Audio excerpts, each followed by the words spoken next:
बिस्मिल्लाहिर्रहमानिर्रहीम। अस्सलाम वालेकुम। आई एम मोहम्मद इकराम।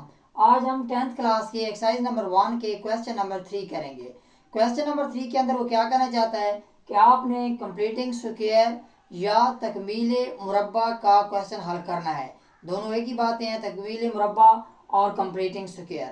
तो सबसे पहले हम क्या करेंगे, कंप्लीटिंग स्क्वायर या तकमील मुरब्बा वाले सवाल में आपने क्या करना है कि आपके पास जो क्वेश्चन में दिया गया कांस्टेंट होगा उसको आपने राइट साइड पे या मसवात के जिस तरफ सिफर है उस तरफ लेकर जाना है, यानी मसवात के एक तरफ दाएं तरफ आपने लेकर जाना होगा।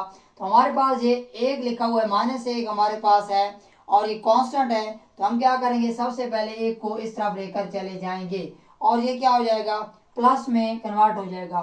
तो 7x² जमा 2x इधर ही रहेगा और एक हमारे पास क्या हो जाएगा, प्लस हो जाएगा।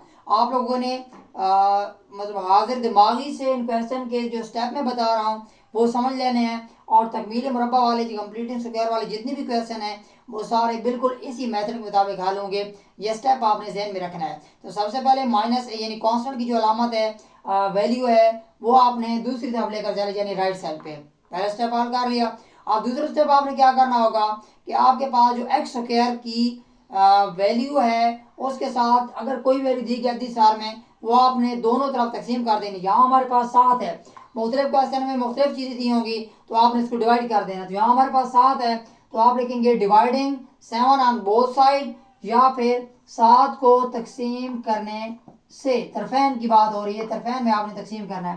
तो यहाँ पर 7 को हम तकसीम करेंगे और यहाँ इस हर एक यानी जो हमारे पास हिस्से हैं हर एक हिस्से के नीचे आपने डिवाइड कर देना है। तो ये मैंने डिवाइड कर दिया, ये आपस में हो गए कैंसल। उसके बाद यहाँ आपके पास बात किया 2/7x और यहाँ हमारे पास बात किया 1/7। दो स्टेप हो गए हैं। अब तीसरा स्टेप आपने क्या करना है कि जो x वाली वैल्यू कांस्टेंट भी हल हो गया, x² वाली भी हल हो गया।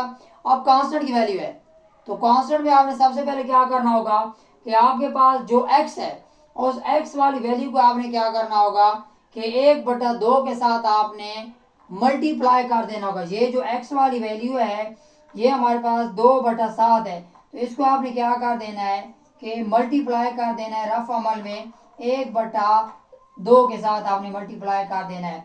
यानी यहाँ पर जो भी वैल्यू आपके पास दी गई होगी उस वैल्यू को आपने क्या कर देना है कि 1/2 के साथ मल्टीप्लाई कर देना है।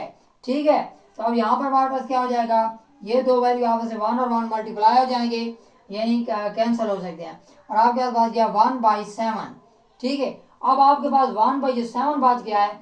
आपने क्या करना है, इस 1/7 को आपने ऐसे लिखना है और इसका आपने ले लेना है मुरब्बा यानी स्क्वायर ले लेना है और इस स्क्वायर वाली वैल्यू को आपने तरफैन में ये जो आपके पास मसवात दी गई है उसमें आपने क्या कर देना है, ऐड कर देना है। ठीक है, यहाँ पर हम क्या करेंगे, x² या को जमा करने से यानी adding 1/7 on the both side.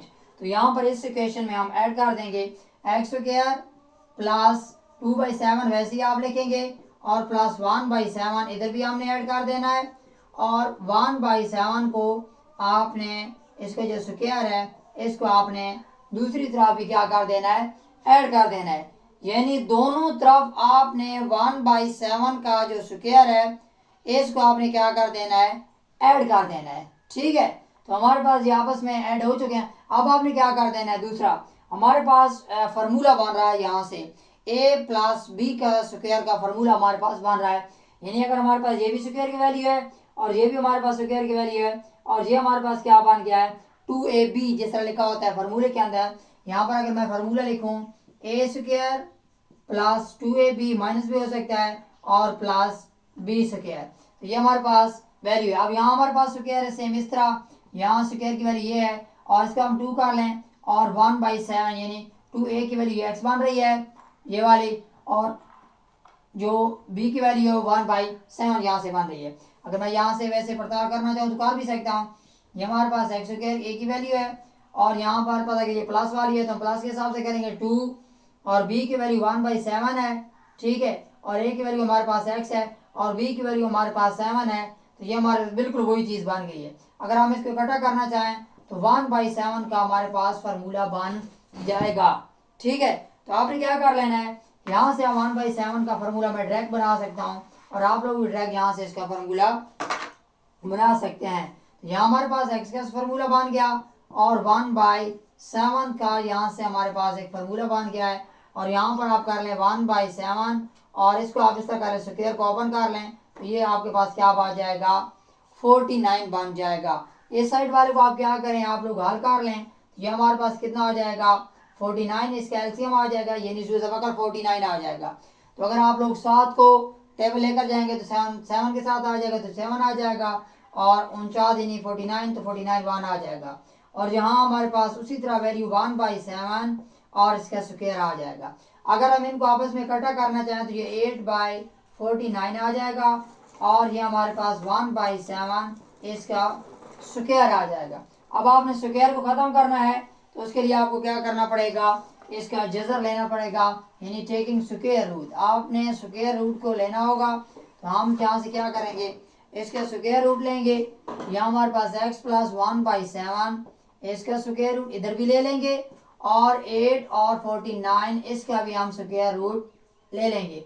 यहाँ से ये कैंसिल हो गया, 1 + 1/7 और जब हम इसका स्क्वायर रूट लेते हैं तो ऊपर हमारे पास 8 मौजूद है। अगर हम 8 की यहाँ से मैं इधर कर लेता हूँ, 8 की अगर हम लोग फैक्टराइजेशन करें तो 248 हो जाता है और ये हमारे पास क्या आ जाता है, 424, यानी 4 का जैसे हमारे पास बनता है ऐसे भी कर सकते हैं और 2 to 4 और 2 1 ज़रा 2 भी कर सकते हैं। तो ये हमारे पास क्या बन गया, 2 का स्क्वायर बन गया और 2 बच जाता है। तो यहाँ से आप ऐसे कर सकते हैं, 2 का स्क्वायर 2 और यहाँ से हमारे पास नीचे 7 का स्क्वायर बन जाएगा।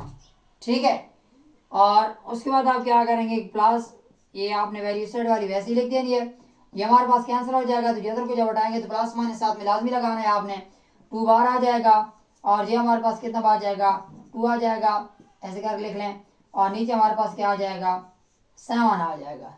क्लियर। अब आपने क्या कर लेना, ये मजीद हल नहीं हो सकता, तो आपके पास अगर यहाँ पर कोई जजर वाली वैल्यू नहीं है तो आपने इस तरह कर लेना है, क्योंकि ये प्लस है और माइनस भी है तो आपने इसको इसके साथ अलहदा करके लिख देना है।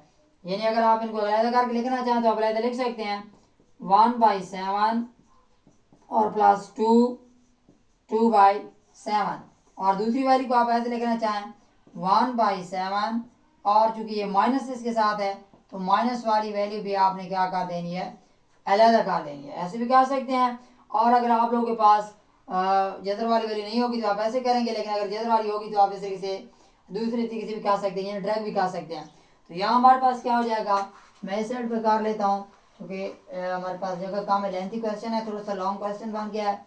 तो इसमें हम क्या करेंगे, इसका हम एलसीएम यहाँ से इसको इस साइड पे आप लोग को लेकर आएंगे और बाद में हमारे पास क्या हो जाएगा, एलसीएम आ जाएगा 2 और 2/7 और जब हम इसको उस साइड पर लेकर जाएंगे तो इसका साइन चेंज हो जाएगा और हमारे पास क्या आ जाएगा, 1/7। इसके अगर मैं एलसीएम लूँ तो 7 आ जाएगा और ऊपर वाली वैल्यू ऐसे आ जाएगी, ये हमारे पास इस तरीके से आ चुका है। और दूसरी जो इस साइड वाली वैल्यू है इसको भी हम 7 को सर पर लेके जाएंगे तो इसका साइन चेंज हो जाएगा और हमारे पास आ जाएगा बिल्कुल इसी तरह ही बनेगा। ये वैल्यू आपने पहले लिख देनी है, -2/7 और अगर आप इसको उस साइड पर लेकर जाएंगे तो -1/7 आ जाएगा और ये 7 ऊपर आपके चूँकि नीचे एलसीएम सेम है तो आपके पास जो वैल्यू दी गई है वैसे आ जाएंगी। अब ये तो आपके पास एक जैसे आ गए हैं, इनको ऐसे ही लिख सकते हैं और अगर हम इनको इकट्ठा करके लिखना चाहते तो लिख सकते हैं, ये प्लस की वैल्यू ये माइनस की वैल्यू है तो प्लस माइनस लेकर 2 और -1/7 ये हमारे पास क्या आ जाएगा, एक आंसर आ चुका है। ठीक है, तो कैसे लेंथी था, आप ड्रैग भी इसको लेकर जा कर सकते थे।